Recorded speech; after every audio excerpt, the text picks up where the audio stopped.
Hi hello welcome to Prathu channel. నేను మీ లక్ష్మిని మాట్లాడుతున్నానండి. హాయ్ అండి, అందరూ ఎలా ఉన్నారు? బాగున్నారా? నేనైతే చాలా చాలా బాగున్నాను. ఈరోజు నేను దోశ వేస్తున్నానండి, అది కూడా మరమరాలతోని దోశ.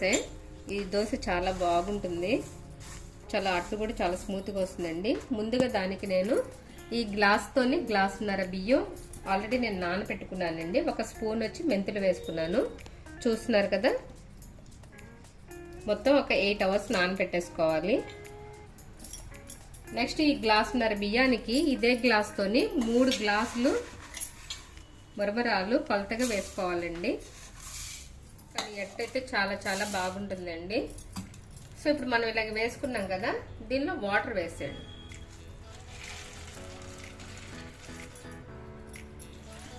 వాటర్ మునిగేలాగా వాటర్ వేయండి. అప్పుడు మనం పిండుకొని తీసేసుకోవాలండి ఒక ప్లేట్లోకి. చూస్తున్నారు కదా, ఒక్క 2 మినిట్స్ అలా ఉంచేద్దాం. ఇప్పుడు ముందుగా మనం గ్రైండర్లో ఈ బియ్యం ఉన్నాయి కదండి, ఈ బియ్యం వేసేసుకుని లూజ్గా కాకుండా మరి టైట్గా కాకుండా మీడియంగా మనం మెత్తగా మిక్స్ చేసుకోవాలండి. వాటర్ కొద్దిగా వేసుకోండి, ఫస్ట్ సరిపోతుంది. చూస్తున్నారు కదండి, మిక్సీ పెట్టేశాను.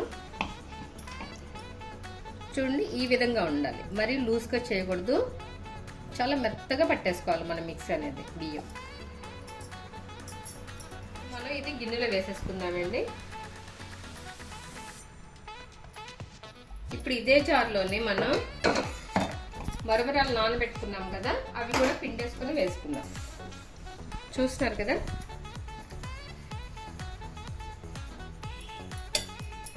మొత్తం కూడా ఇలా కంప్లీట్గా పిండేసుకొని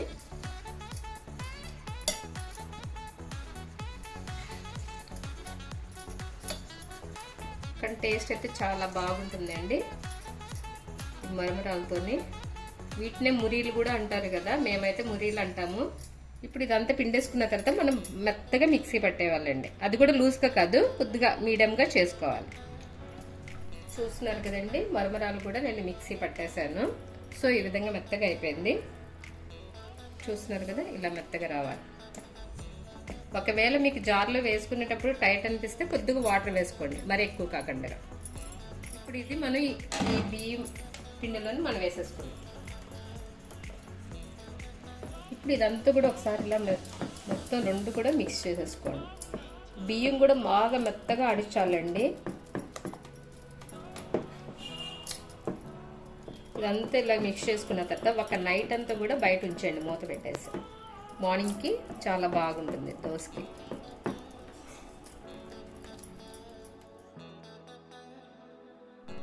చూద్దామండి. ఇప్పుడు నైట్ మనం చూసారా, మనం మిక్సీ పట్టుకున్న పప్పు ఏ విధంగా వచ్చిందో, చక్కగా పొంగింది కదా. ఇప్పుడు దీన్ని మనం చూడండి ఎంత బాగా పొంగిందో. అసలు మనం దీన్ని ఎటువంటి మినపప్పు కూడా వేయలేదు, ఓన్లీ మరమరాలు బియ్యంతోనే చేసాము ఇది. ఇప్పుడు దీనిలో మనం తగినంత ఉప్పు వేసుకొని కలుపుకుందామండి. దీనికి ఇప్పుడు నేను మంచి చట్నీ కూడా చూపిస్తాను. చూసారా, 1/2 స్పూన్ అయితే మనకి సాల్ట్ సరిపోతుంది. మనకి ఇంట్లో మినపప్పు లేని టైంలోని ఇలాగా చేసుకుంటే చాలా బాగుంటుందండి, టేస్ట్ కూడా అంతే బాగుంటుంది. మొత్తం ఇది ఇలా మిక్స్ చేసేసుకొని ఇప్పుడు ఇది పక్కన పెట్టేద్దామండి. ఈ దోశకి మంచి చట్నీ అండి. చట్నీకి కావాల్సిన పదార్థాలు చూపిస్తున్నాను.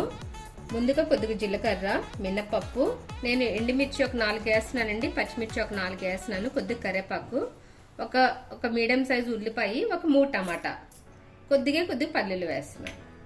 ముందుగా మనం కొద్దిగా జీలకర్ర, ఆల్రెడీ స్టవ్ వెలిగించి బాండి పెట్టి ఆయిల్ వేసానండి. జీలకర్ర, కొద్దిగా మినపప్పు, పల్లీలు,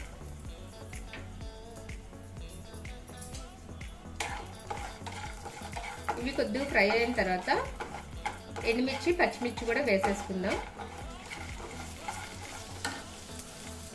ఇప్పుడు పచ్చిమిర్చి కూడా వేసేసుకుందాం. కరివేపాకు, పచ్చిమిర్చి వేస్తున్నాం. కరివేపాకు వేసుకోండి, బాగుంటుంది.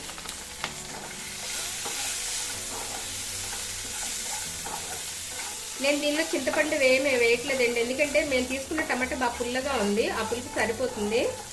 ఇష్టపడే వాళ్ళు కొద్దిగా చింతపండు వేసుకోండి. ఇది కొద్దిగా ఫ్రై అవ్వాలి. రెండు ఫ్రై అయిపోయినాయి కదా, ఇది కంప్లీట్గా చల్లారాలండి. చల్లారిన తర్వాతనే మనం మిక్సీ పట్టుకోవాలి. ఇప్పుడు కొద్దిగా ఆయిల్ వేసానండి. ముందుగా ఉల్లిపాయ వేసేద్దాం.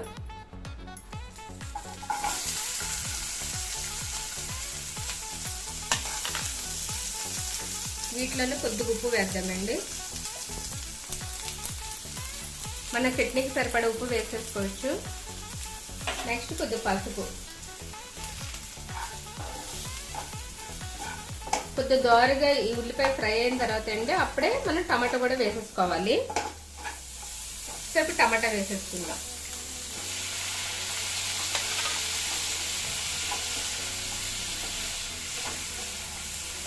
చూడండి పచ్చడి అయితే నేను మిక్సీ పట్టేసాను.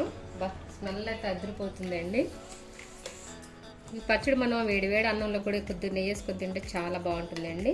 సో ఇప్పుడు ఇదేం మనం తాలింపు వేసుకోనక్కర్లేదు, అన్ని ఆయిల్లోనే ఫ్రై చేసుకున్నాం కాబట్టి. ఇప్పుడు పచ్చడి అయిపోయింది కదండి. ఇప్పుడు నేను దోశ వేసి చూపిస్తాను.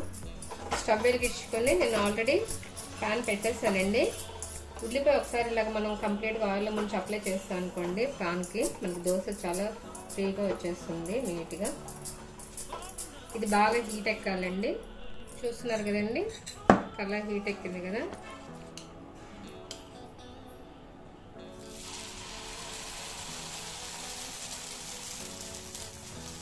ఇది ఎక్కువ ఫ్రెష్ చేయకండి, మనం పైన ఎలాగ.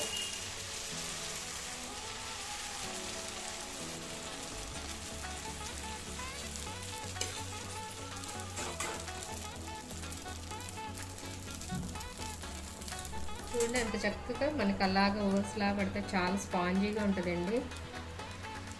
మనం ఈజీ అండి అసలు మినపప్పు లేని టైంలో ఇలా చేసుకోవటం. కొద్దిగా కాలిన తర్వాత మనం తిప్పుకుందాం.